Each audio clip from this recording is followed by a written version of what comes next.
City. I'm Josh Abraham. And I'm Abi Abraham. By the way, if anybody was wondering, we're not brothers. No. We are in a certain type of sense, like a spiritual sense, but Sure. that's about it. Right. Yeah. And man, here we are. What are we talking about today? We were talking about our general story, I guess, how we got here, character development. What's funny is before, when we were somewhat planning out this episode, I asked, let's talk about who you are. So I said, who is Josh? But then later I realized the error in that statement, which we'll get into, that your story is not your identity. Your story is not your identity. Nice. So yeah, let's go forward with that. Where is your story, I guess, is the correct question. Yeah. Where are we at right now? Because it is, at the same time, it is good to see our life as a narrative, right? I think about how our lives are always kind of in a tension and hopefully a reconciliation with what God wills, right?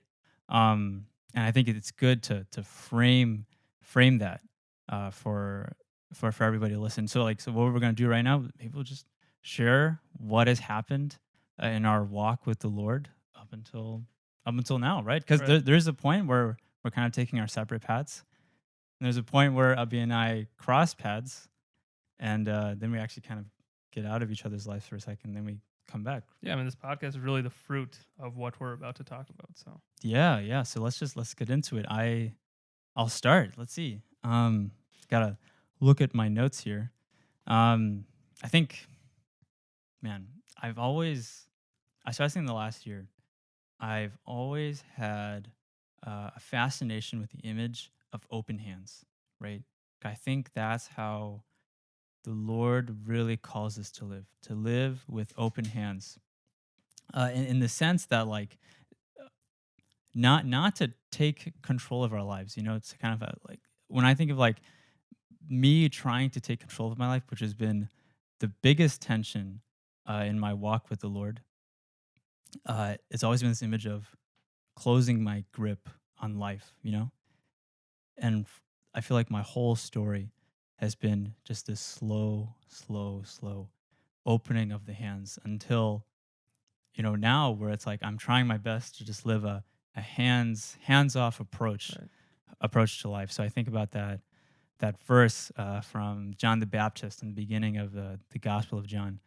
He must increase, I must decrease. And I feel, maybe just to really describe the last 22 years of my life, really the last 5 or 6 years of my life when I started to take my faith really seriously, it's been this continual process of just decreasing and allowing the Lord to increase in my life. So let's where do I start? I always like to share my story about by starting with my parents. Shout out to Amma and Chacha, because in essence, they really just led by example. I know there are a lot of people out there who feel like they've just had the faith kind of shoved down their throats, right? And my parents did that in a way, right? Like we still had to do, I think the early, like growing up, right? We had to do rosary, divine mercy, Bible reading, and those were not necessarily things I wanted to do. And in that sense, the faith was kind of impressed on me. But at the same time, my parents really lived out the faith by example. And that has always left and continues to leave a lasting impression on me. I remember admitting to myself a while ago, if I could become anything like my dad, I'd be okay. Because that's a saintly life in my opinion. So yeah, kind of growing up, really, my walk with the Lord, I didn't even recognize that at that point, right? But it's really just praying the rosary, going to Qurbana on Sundays. But really, going to Qurbana on Sundays was just an hour and a half of tuning out, because at that point, we didn't really have the English Qurbana. Amen. And then just seeing my friends. That's what Sundays were for, just to see the boys, Right, yeah. But then things start to shift kind of in middle school and high school. That's when my parents started to send me on a lot of retreats, and I would have like these small encounters with the Lord, right? Mhm. Like this stirring of the heart, probably the best way to put it. And I think there was one retreat in particular that stands out above all the rest because after this retreat, my life really did take a turn. So I remember it was I was in 10th grade. Uh, Backstory behind that: I had a girlfriend in 10th grade, and she had just broken up with me. Um, and we'll talk about Yeah. that. That's a similar wound Abhi and I share. Breakups, Not the same girl. not the same girl. Thanks be to God. Um, and we'll get into that later. But I had just broken up. She had just broken up with me, and I went on this retreat. It was the Shalom retreat. It was called Victory. It was supposed to be like a leadership retreat, and it was in Mhm. Dallas. And to be honest, I don't remember anything about this retreat except this one moment where it was Father Roy Palati, awesome Achin. Awesome. Yeah. And there was an opportunity where people could go to a counseling session with him, right, where he would just pray over you and then just speak whatever the Spirit was speaking to him, right? And I'm in line. I remember this so clearly. Like I'm in line, uh, just kind of waiting for my counseling session with Father Polity, and I see someone come out of the room that they were in with Father Polity, and they're crying. They look like they got their whole life figured out and whatnot, like just extreme joy. And I'm like, I'm getting hyped up, you know. I'm like, oh Right. my gosh, he's about to tell me my whole life. I'm ready to hear this, you Mhm. know. Um, so I get closer and closer and closer, and finally, I'm in the door. Right, it's just me and Father Roy, and he says, "Hello, what's your name?" And I'm like, "Josh." And he's like, "Okay, Josh, sit down." And then he just closes his eyes and he starts praying. He doesn't say anything for like 3 minutes. And I really commend that. You know, he's really trying to listen to the Holy Spirit. And finally he opens his eyes and he looks at me and he's like, Josh, I have nothing to say to you. Because you already know Jesus. Pretty anticlimactic. Straight up. At the same time, it hit me like a ton of rocks, Uh-huh. right? Because he says, you already know Jesus. And I'm like, I really? Of course, right? Thanks, man. Yeah. And it really hit me because it was at that point that he just pointed to a truth of my life that I had never realized until that moment, Mhm. that I, the Lord speaks to the heart, right? And I think one of the biggest graces I've been able to recognize about just like my story in general is that the Lord has given me the grace to have a sensitive heart Yeah. and to be sensitive to the promptings of the Spirit. I've always known that. I just never paid attention to it Mhm. until Father Roy pointed it out, right? And Mhm. I think after that moment, I just I always made sure to pay attention to the heart, because I knew like if everything else went wrong, that's where the Lord will speak. Mhm. And I guess like in a general sense, the interior life just became super important to me. I didn't have the words to describe it, but I Mhm. knew that like the way I felt in a way um, was very important to like how I'm supposed to interpret like where I am in life, how my walk with the Lord is going, and I still carry that with me today, definitely. So after that retreat, needless to say, I started taking my relationship with the Lord a lot more seriously, right? And I think like I mean I'm back home in California. I'm finishing out, 10th grade, and Father Father Edward Broom comes into my life, right? So I would go to Ciro on Sundays, but when I wasn't, sometimes my mom would try to drag me to the local Latin parish uh, on Saturdays, and that's I can honestly say, and this is something else we have in common. I've received a lot of good things. I've received a lot of formation from that Latin parish. Right. St. Peter Chanel Catholic Church in Hawaiian Gardens, California. They're great parish, awesome priests. They all belong to the Oblates of the Virgin Mary, beautiful religious order. And Father Ed was someone that became really important in my life because he started to like kind of take notice with me, and he started to walk with me. Not really a walk, that was it would be more like I knew he was a really good priest. Right. So I would go to confession with him, Mhm. get the confession over with, and then I would just ask a lot of questions about the faith.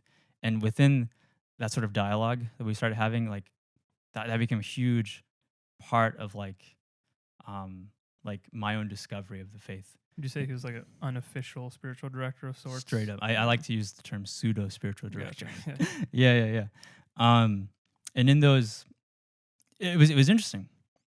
And this is something that I find very particular about my own faith life, because I'm still pretty fresh to, like, at this point, end of 10th grade, I'm still pretty fresh to maturing in the faith, right? Mm. Like, I'm finally taking the faith life seriously.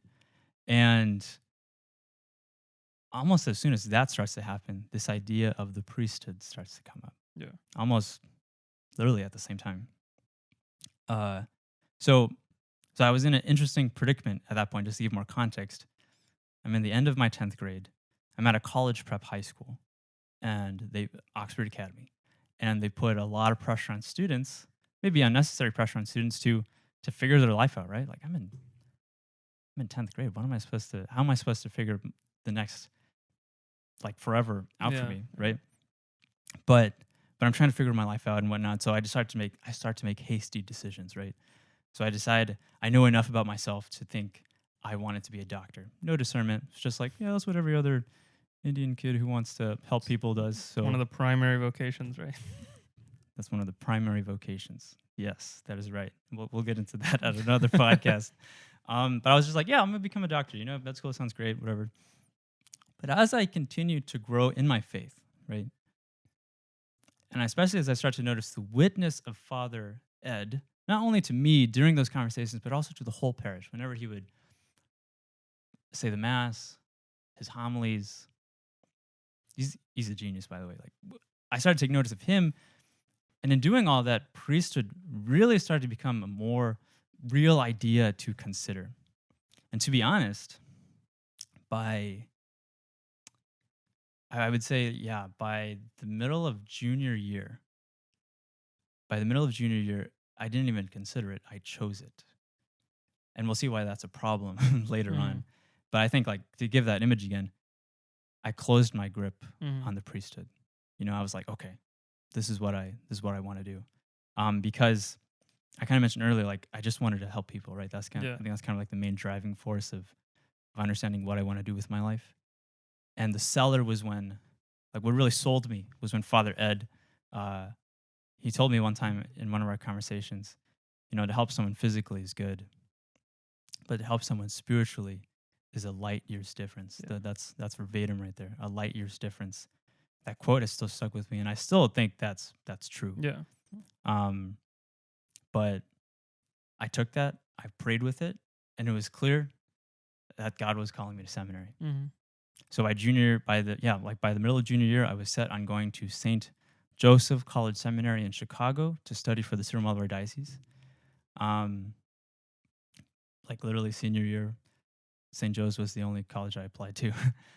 Kind of Without risky. going into too much detail on it just yet, because we'll talk more about that later. But what made you choose Syro-Malabar at that moment? Yeah, to be honest, like, at that point, as a senior in high school, it wasn't really part of the discernment. It was a serious question. Like, at that point, the discernment process was like, well, I don't know Malayalam, so why am I becoming a Syro-Malabar priest, right?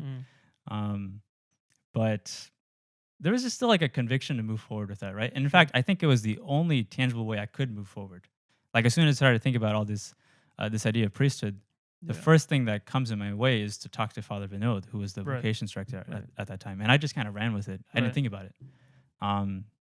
But yeah, that's a good question, and that's a question that we all still need to unpack, like, why we made that decision, right? But yeah, so I'm gonna keep sharing until Abhi enters seminary, because that's where we cross paths. But long story short, I mean, so I graduated high school in 2016 May, and then that fall I entered seminary, and those first 2 years of seminary was game changer, life changing, enlightening, all the above, right? And it's funny to say, but in a lot of ways, I feel like my faith started in seminary, even though that's not really the case. But it's there's still a truth to that, and I think in those first 2 years, the Lord just started to speak in a lot of ways to me, through, like, regular, like, prayer in my schedule, I went to Haiti after my first year of seminary through Jesus Youth, and that was a big, big moment for me in learning how to let go of my life. I think it was actually in Haiti, like I came into seminary with closed hands. In Haiti, that was the first time I started to loosen my grip on life. Mm.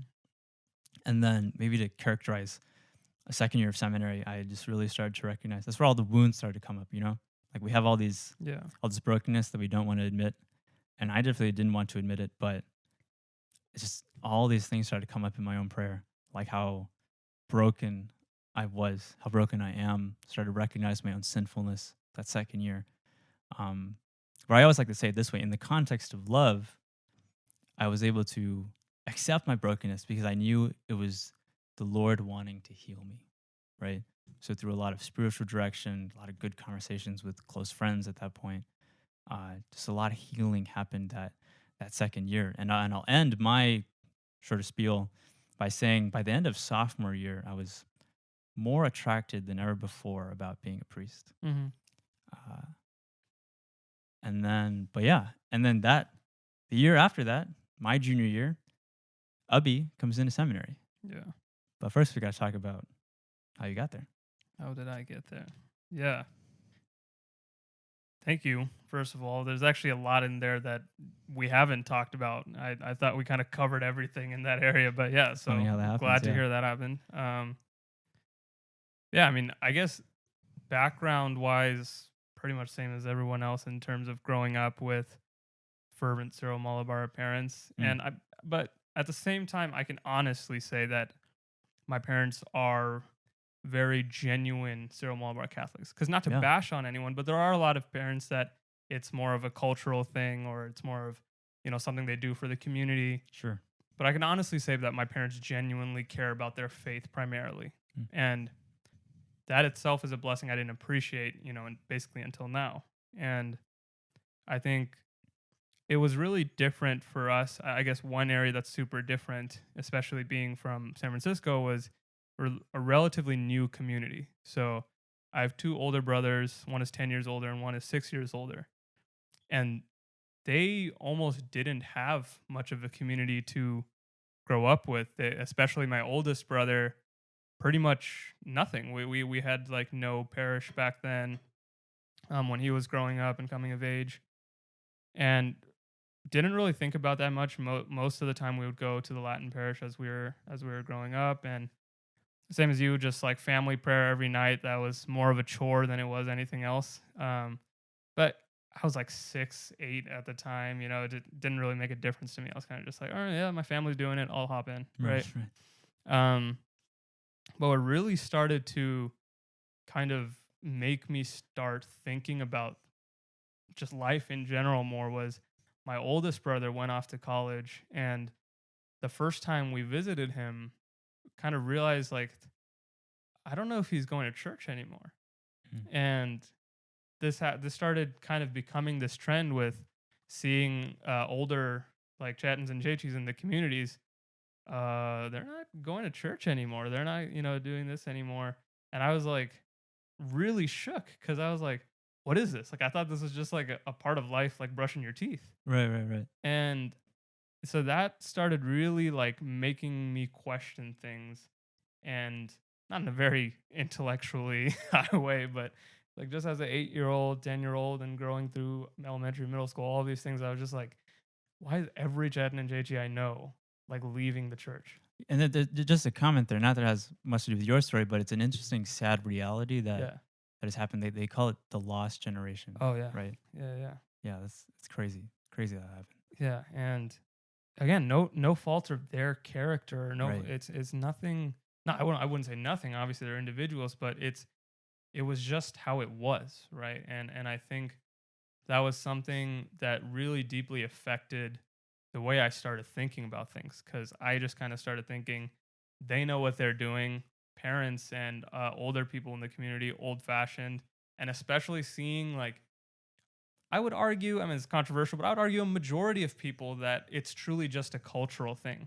Mm. And so I started that started coming into my head of all these things of like, man, I'm really just wasting a lot of time on Sunday going to this cultural thing that really isn't my culture, right? That was the kind of thing at the time was, look, basically every other hour of this week, besides these like 2, 3 hours I'm here, the culture I'm in is completely different. Would you would you say this is the beginning of your skepticism? Oh yeah, yeah, Mm. absolutely.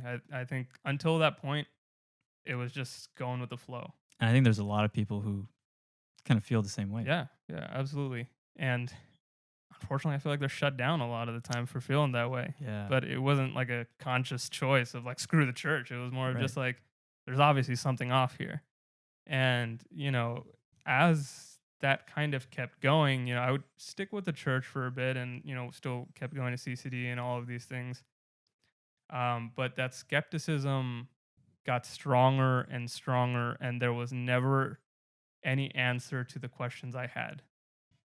Again, not the fault of any individual person or groups of people. It was just the way things were at the time, and especially once I got to past so like my middle school years and early high school years, it was just a bunch of stupidity, like hooligan stuff that I was because I just didn't care. I was really living this life of let me just find out what works for me. I'll be a so-called good person, but I'm gonna just do what works for me, whether it's pleasure, fun, sports, popularity, all of these things that we find as like the subconscious signs of virtue. Mhm.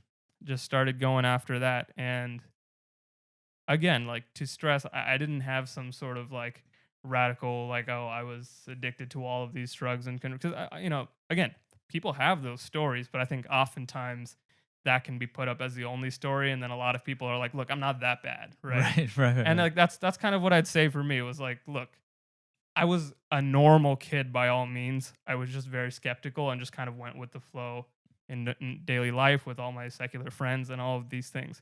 So these things that we would look at and be like, he's fine. Like he's still going to church, right? And like Yeah. all of these things. But basically by I don't know, probably sophomore year, I did stop going to CCD because we actually moved about an hour away from the church. And that gave me a really good excuse not to go because I was like, oh, I have practice or, I have a lot to study today, and it'll because it's like a 4 hour trip, right? Because Right, right. it's driving an hour to church, spending that much time there, and then driving back. And I was just like, no, I have other things to do. And my parents were against it, but at the same time, it was hard for them to like really convince me at that point. And because they're, pressure is there, but they're just not very forceful people, which I'm very thankful for.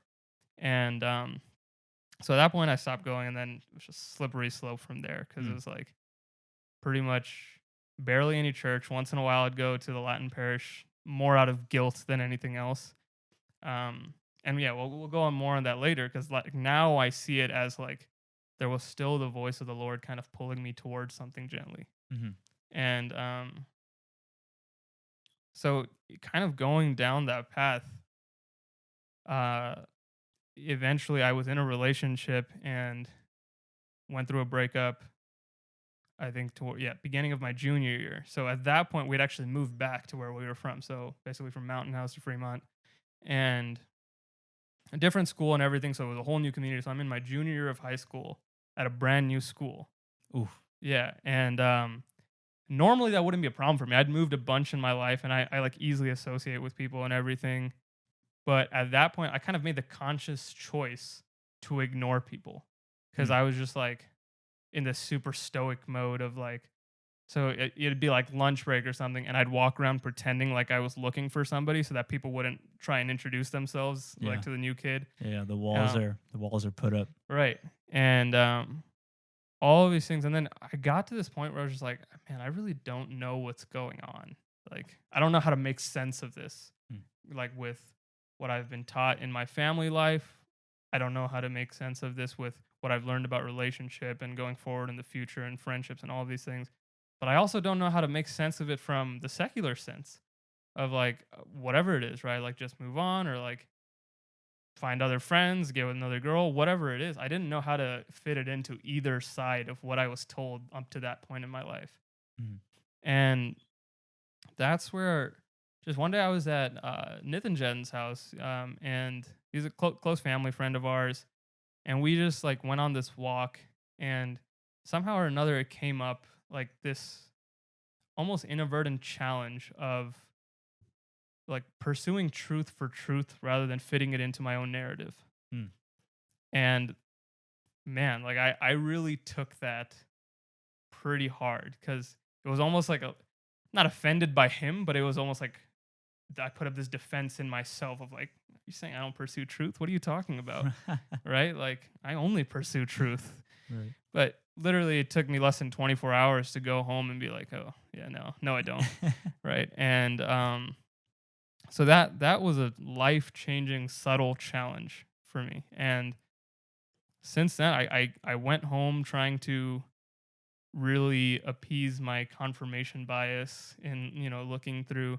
I would read like Christopher Hitchens, I would read like Buddhist scripts, Muslim scripts, and all of these things. And like all of these things that, because in school we're taught that all religions are equal, all philosophy is equal, and all of these things. So I would just kind of look through and be like, I mean, what makes the way I was brought up any different, right? Mhm. And as I was reading through these things, I would try to kind of affirm that. So reading Hitchens, for example, reading like atheist philosophers or watching their videos, I would try to agree with their points, but then I would be like, honestly, that doesn't make a lot of sense. Hmm. And especially once I came upon any apologists worth their money, like, Bishop Barron or, I mean, Edward Fazer, like the Trent Horn types, like I would try to listen to their arguments and try to debunk them, but I couldn't. Hmm. Like especially Bishop Barron, he's not even a traditional apologist. It was more of just like analyzing the culture, which is exactly what I needed at the time. Because, like I was saying, I just didn't know how to go forward with my life. Not so much as even like, oh, I started questioning all my beliefs. It was more of like, I really don't know what to do next. Hmm.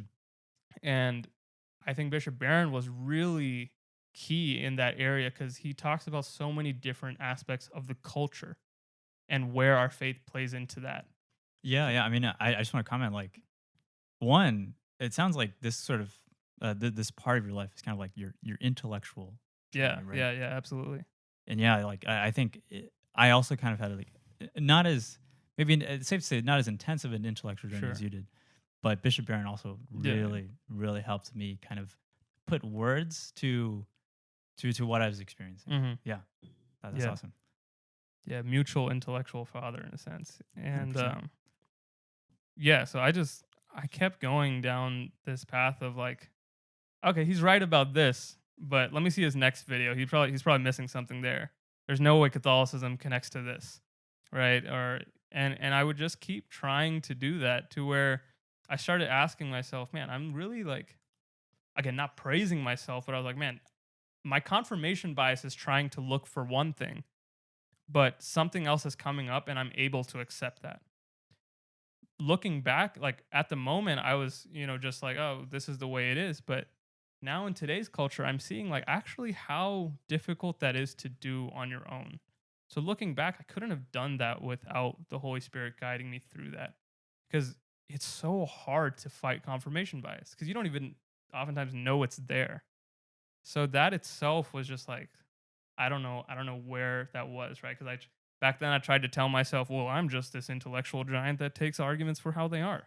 But no, like we don't do that naturally as humans, right? In our imperfection, as good as an argument is, if it doesn't fit the narrative we have, we'll reject it Yeah, most of the time. yeah, yeah, yeah. Unfortunate, but it's oftentimes the way it is. So the fact that I was able to do that, I'm super thankful for because it led to everything after. Hmm. And so eventually going down that path, I finally did accept Catholicism as truth, even though I didn't fully understand everything and what my heart wasn't fully there or anything, which I'll get to later. But I accepted it and kind of developed that more and more and more. And eventually kind of came to the same place of like the next step for me is I need to see how do I fully devote my life to this. Mm. And the most obvious thing in front of me was priesthood and seminary. Yeah. So it wasn't even necessarily like I want to be a priest, but it was more I want to dedicate my life to this newfound truth. How can I do that? Hmm. And again, priesthood was just the most obvious thing in front of me. Yeah, because in a very literal way, the priesthood is a full Exactly. Yeah. devotion to the Right. church. and to God, Right. right? And I think, yeah, for both of us, it was hard to see it any other way. Yeah. So I think it was right in on the surface, but there was a sort of hidden incompleteness to that like at least for me there was almost this idea that that was the only full way I could, Yeah, right? And yeah, yeah, so yeah. so I kind of went with that, but there was definitely um I hadn't solidly decided like I want to be a priest, and which I'm to my understanding is kind of where you were at, Oh like yeah, yeah. Junior year, it wasn't the Lord calling me. It was me making the decision. I'm gonna become a priest. yeah, Yeah, yeah. So I guess that's where there's a little difference in that I was more of just like I need to go check this out, right? So I can sure. at least check it off the list that I did it. Right, right. And it's interesting that like that's how you were thinking things, because it was always like kind of going back to that initial point between you and Nathan Chen, just wanting to arrive at the truth of things, Yeah, yeah, and how even the decision to enter seminary was still part of that process, right. right? Yeah, exactly. And just going from there, there was so many things that okay, and I finally came to this point of filling out my application, doing the come and see and all of these things. Yep. Um, but for months after I filled out my application and talked with Paulchen and all of these things, I didn't submit it until like the last day. I don't even remember when it was, but it was like literally the day before the deadline. Cause I was like, I don't know what's going on. I felt like I was like, all that time I was like able to kind of just stay focused on everything. And like towards the end of my senior year, I felt like I like fell in love with this girl, and I was like, Oh. wait, come on, what's happening right now, right? Right.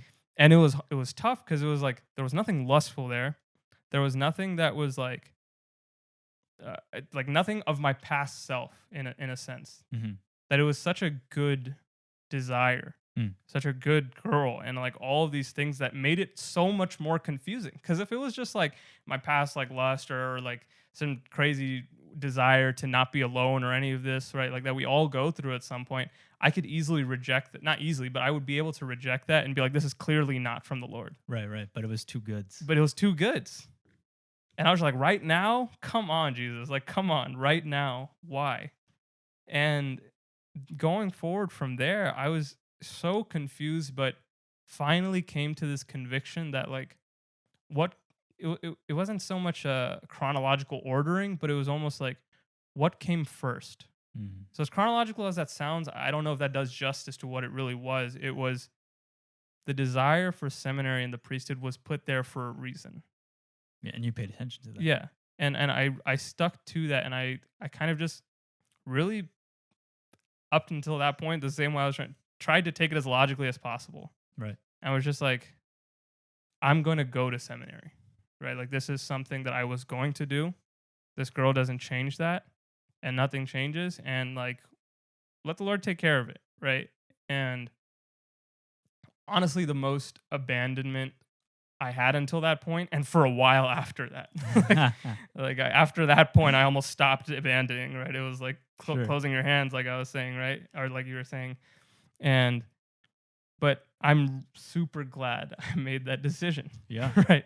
So going into seminary, you know, so many game changers, Right. like you were saying. And Right. Like, maybe just to for sake of context, yeah. now we're both in the same seminary. Right. Right. And Yeah. this is where we So meet. Josh is 2 years ahead of me. I'm joining in as a freshman. We meet, and being 4 Cyril seminarians in there at a time, we kind of all associated with each other. And Yeah, yeah. I think in particular to our relationship, I mean, I can honestly not remember not being a close friend to you. Yeah. Like it was just right. immediate. Right. Yeah. I think we just kind of just clicked Yeah. on different things. And I think it has a lot to do with just our in tuneness, I guess, with the heart. Mm. Yeah. I think that kind of just clicked for both of us. And man, so many game changers. But I think the biggest thing, and then we can kind of go off into our relationship and where that took us. But Sure. the biggest thing was just seminary was like this slap in the face of through all my intellectual formation, whatever that was, I had gotten to this point where I'd left Jesus knocking on the door of my heart. That's an image right there. And I just left him out there. Not rejected it, not anything like that, but it was just like, hey, wait, let me try to figure this stuff out first, Mm. right? And On your own. on my own, right? And just I hadn't realized how wrong that was. Because on the surface, it wasn't a rejection of sorts. It was like making him wait to like enter my heart. And our mutual spiritual father and Father Matt was someone that really helped me realize this, right? Because I would go into prayer with these planned out formats of like, okay, first I need to ask, first I need to say thanks, and then I need to do this, and then I'll go through my rosary, and then I'll go through asking him what's next. And this is the context of your prayer. Right. This is in my prayer, right? Yeah. And I was like, wait a second. Nothing's happening. I can't figure this out through reading something. There's no saint that has my specific story, Right. right? And I was like, this isn't good. There's no blueprint for Right. this. There's no blueprint. Exactly. Right. And because up until that point, there almost was a blueprint, right? I'd read tons of discernment books. I'd read like tons Yeah. about, the faith and the priesthood and seminary and all of these things. And I was like, okay, yeah, I can do this because I had this cookie cutter approach to it. Right. But after that, I couldn't have a cookie cutter approach because my story was different. My desires were different. And I didn't know how to handle that. So Father Matt comes in as this super goofy young priest, yet one of the smartest men I've ever met, and immediately catches my attention in his simplicity, right? Just this man that's purely desiring to be a son. There's a certain freedom Yeah. that Father Matt exhibits that I Absolutely. had never seen before Absolutely. until I met him. Yeah. Yeah. Yeah, exactly. I think that's it, right? It wasn't because he had all of the staples that we would say of formation, right? Like consistent prayer, Right. intellectual formation, but that's not what caught our eye, No. right? no. And I think that was something that was like, okay, I don't know how to take that, and the fact that he was a younger priest, right? So it was like easier to identify with, He was right? only at that point. He was only a priest for like 3 years. Yeah. Mm-hmm. And there was that first retreat we had, literally, I think the week of like starting seminary. Oh, sure. Yeah, right. And that first week, I literally was so distressed because that was like, at that point, the freshmen had already been there for a couple of weeks. Mhm. So we'd gotten some exposure to seminary and started praying and all of these things. And nothing was going on. And I was like, man, maybe this was the wrong decision. As in, like your own heart, you're not Right. feeling like confirmation, Right. consolation. My or anything. expectation was just like, yeah, I'm going to come to seminary and clarity all the way, man. Right. But that was not the case. No, absolutely not. I was like more confused than ever. So at this retreat, we had the opportunity. We were split into those different groups, right, with the 4 different formators. Yep. And I ended up with Father Matt, not coincidentally now, right? And, Providence. And exactly. And so I was able to have like just this one-on-one time with him where I straight up told him like, I feel like Jesus has stopped speaking to me. And like I didn't know what it was, but I was just like, I don't hear him anymore. I don't know what to do next. Everything I'm reading is kind of like just reiterating the same points. My prayer, I'm not really sure where it's going, and all of these things. And he told me he just told me to, in my prayer, just be quiet for once, right? And like I was a little disappointed. It was almost like with Father Roy, right? That's sort of like Slap a in very the face. simple response, Yeah. but it was something powerful. But I was like, I didn't know what to do, so I finally just started praying in silence. So at this point, like up until this point, your prayer was noisy. Oh, it yeah. was you 90% Ubby, Yeah. 10% the Lord. Yeah. And even in the like 10% or whatever, like trying to hear the Lord, it was trying to hear him through like little messengers, Sure. right? Whether it be through like the readings of the saints, through certain prayers, through certain reflections, discernment books, and all of these things. Yeah. But it wasn't really trying to just hear his voice. It's that confirmation bias you're Yeah. talking about. Exactly. Yeah. Exactly. And we've talked about this, right? Of like double checking our story with Yeah. with the story of another saint or something like that. Like And there's a difference between like the authenticity of the sign. Like there's a difference between like the Lord giving you confirmation yeah. and you making up the confirmation. Right. Right. Yeah.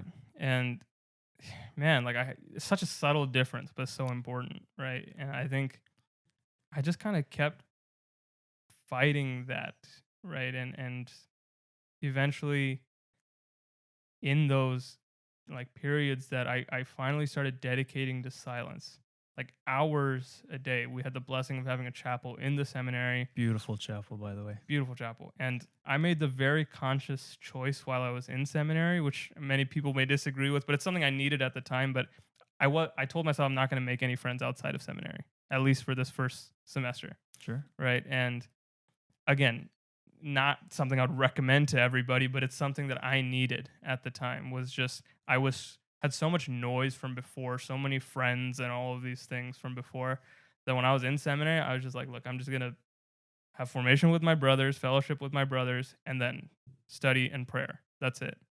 And that so hours in the chapel with nothing. Right? I tried giving silence. I tried doing this.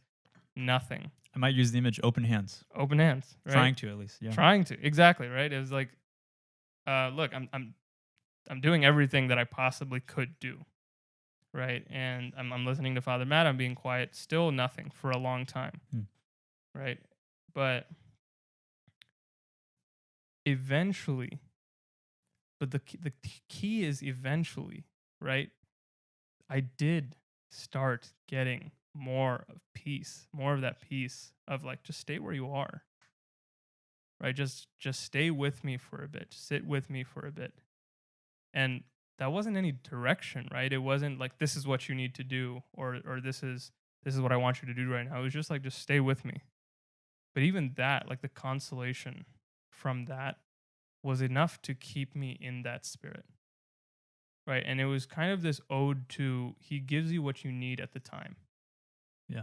Right. Because if he had told me anything more at the time about what my direction with seminary is, or what type of prayer I needed to, be doing, or what I needed to read, or whatever, right, it would have not been good for me.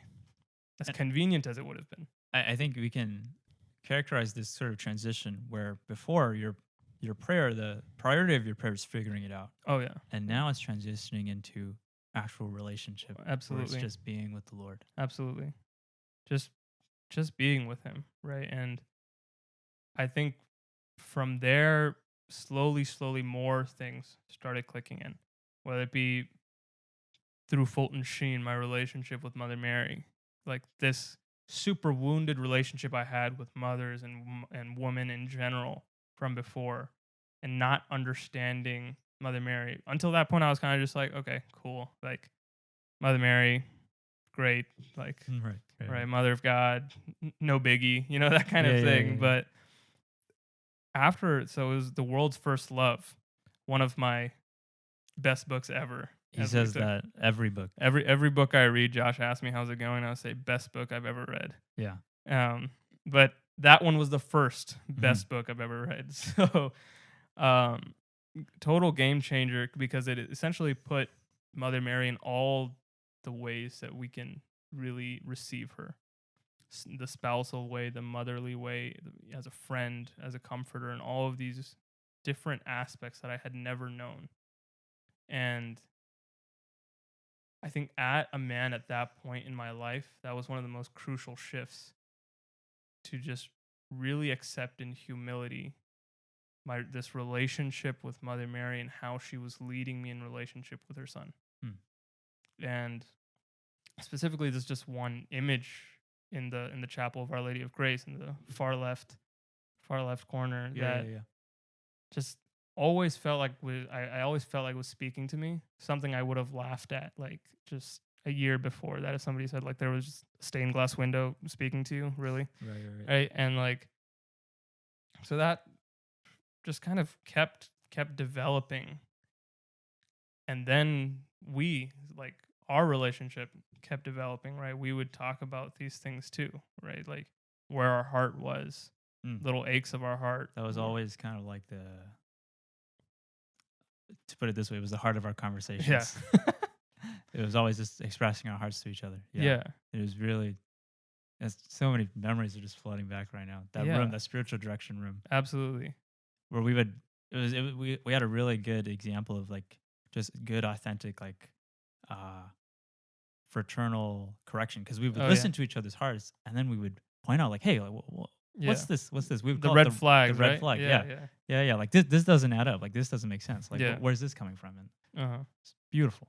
Yeah, and as we, kind of the theme of this podcast too, right? It kind of came out, kind of grew in this way of every time we would talk, we would look back at what we told each other and be like, "Hold up, I don't think I like knew that. I don't think I Yeah. knew the advice that I was giving you." Right. I think there And was a third person in this right, conversation. exactly. And like that was a sort of relieving and beautiful sign for us of just the Holy Spirit working in our lives, Mm. especially with each other. And I think from there, continually developed this relationship, and almost every conversation followed that same pattern. Straight up. Right? There was never a conversation that I felt like I left like, eh, right? It was like every conversation there was always a sort of peace that came from it, which was a gift in itself, right? And I guess that's kind of how we ended up here, right? Is where how do we bring that to others? Right. And Right. yeah, Dang. Should we keep going? Should we get to like where we are now, or do you think this is a good place to stop? I think for this one, yeah, for this episode, maybe we can stop here, Yeah. kind of recollect on how did we specifically get from seminary to here. That's a story in itself, even if it's a shorter one. That's facts. Yeah. 100%. Well, this was beautiful. Once again, a sharing of hearts. Mhm. Honestly, that could be like the other name for our podcast, just sharing hearts. Sure. Man. Well, thanks for your story. Thanks for your Thank you. vulnerability. Vulnerability will be a key part of this podcast. I feel like we were talking about this. Like that's a certain gift the Lord has granted us. Just Right. the grace to really give ourselves to people, to put our hearts on the line and just let people see it for what it is. Mm-hmm. So yeah, we hope this was something for you, a blessing. We'll see you next time, I guess. Mm-hmm. Yeah, praise be Jesus Christ. Always and forever.